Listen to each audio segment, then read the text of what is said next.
Seguimos con el señor de Klerk, expresidente de Sudáfrica y Premio Nobel de la Paz, y le preguntamos acerca del G20.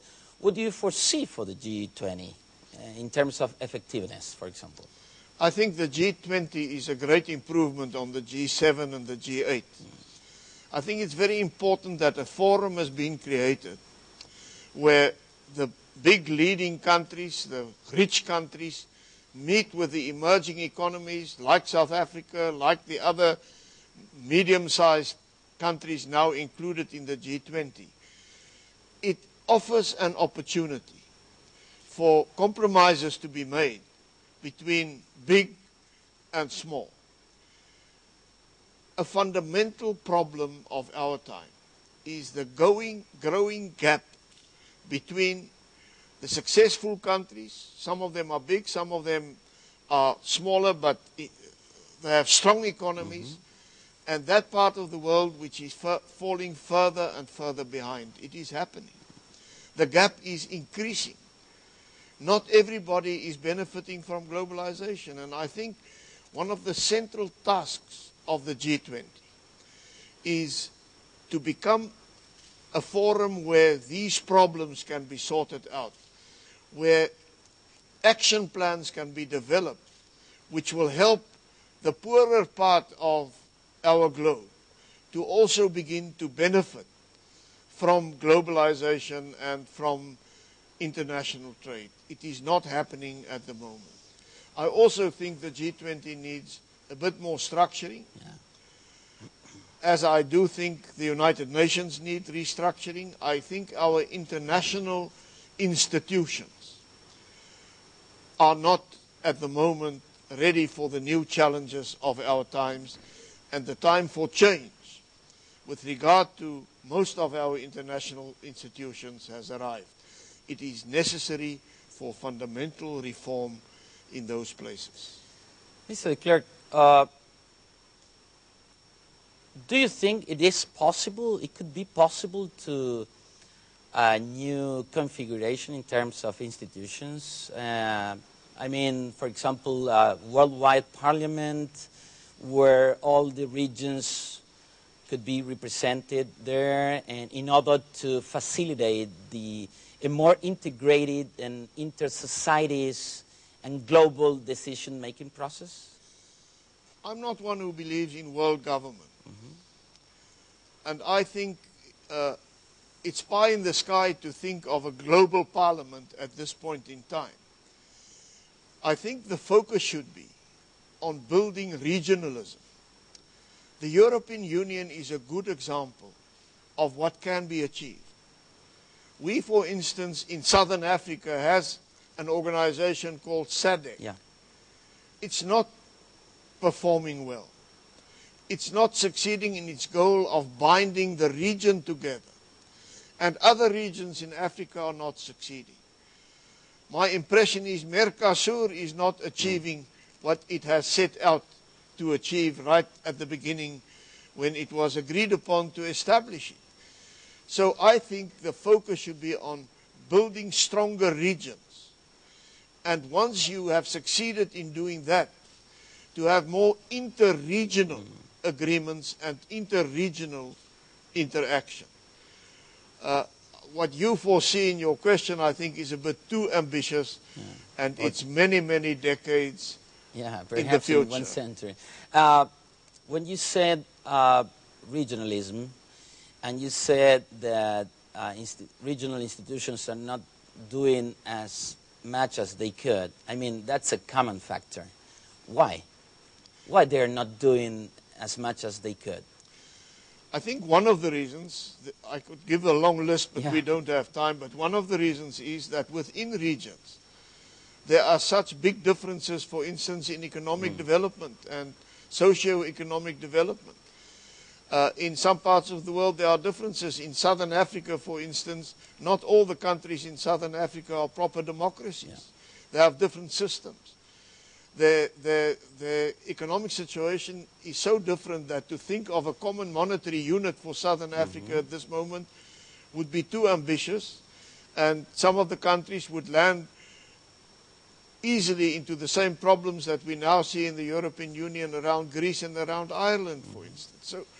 So therefore, once again, the part of the solution lies in having in each region the engines for growth, 1 or 2 or 3 successful countries, and to build around those successful countries, reaching out to their poorer neighbors, becoming engines and hubs of development, and thus developing the region up to a point where there is more equality within the region. And only then you will be able to really establish a sound regional approach. Another thing which must be kept in mind, there is something like national pride. We cannot throw out the baby with the bathwater. In an aim to bring about stronger regionalism and more of a global approach towards global problems, we must also recognize the importance of cultural differences, the importance of national pride of different countries, and we must strike a balance. My real philosophy in life is, in any problem, you have conflicting truths which you must marry to each other. And the only way in which you can marry those conflicting truths is by striking a balance, by finding middle ground. Life is not always black or white. It's more often than not gray. I think you are suggesting a sort of harmonization, regional harmonization, in order to create a bridge for, a global consensus. Absolutely, I fully agree with that formulation.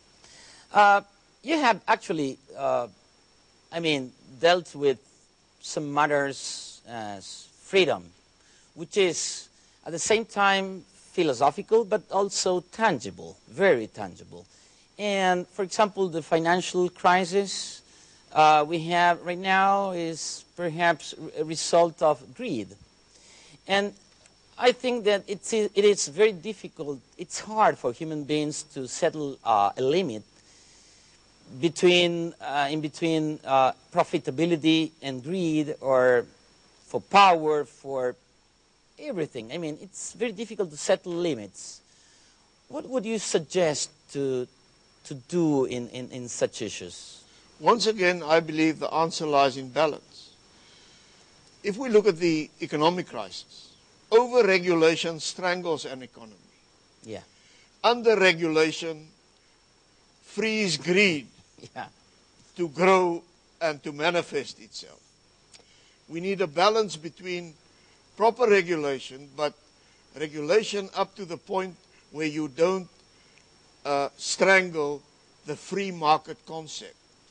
The most successful countries in the world who have achieved the highest standards of living are those with free markets. Yes. Statism, centralist control by the state, has proven to be a total failure in the old USSR and in the old Eastern Europe. The answer lies in balance. Better regulation than we've had. Otherwise, if we had better regulation, we wouldn't have had the crisis. But not over-regulation, retaining a basic free market and competition. I think in that lies the answer. You speak about freedom.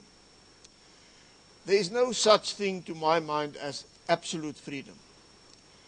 My freedom is limited by your freedom. Freedom goes hand in hand with responsibility. I have, if I can use an example, the freedom to do whatever I want to do in my house. But if I make such noise in my house that I invade your privacy with the noise I make, then I'm intruding upon your freedom. And therefore, freedom, once again, is a philosophical concept which means, yes, freedom of speech, freedom in every possible sense of the word, but not freedom to the detriment of others. And just a question, to go to the last commercial break. Perhaps we have, and this is a question, do you think we have some duties as human beings when we came to Earth? But just after the commercial break, please.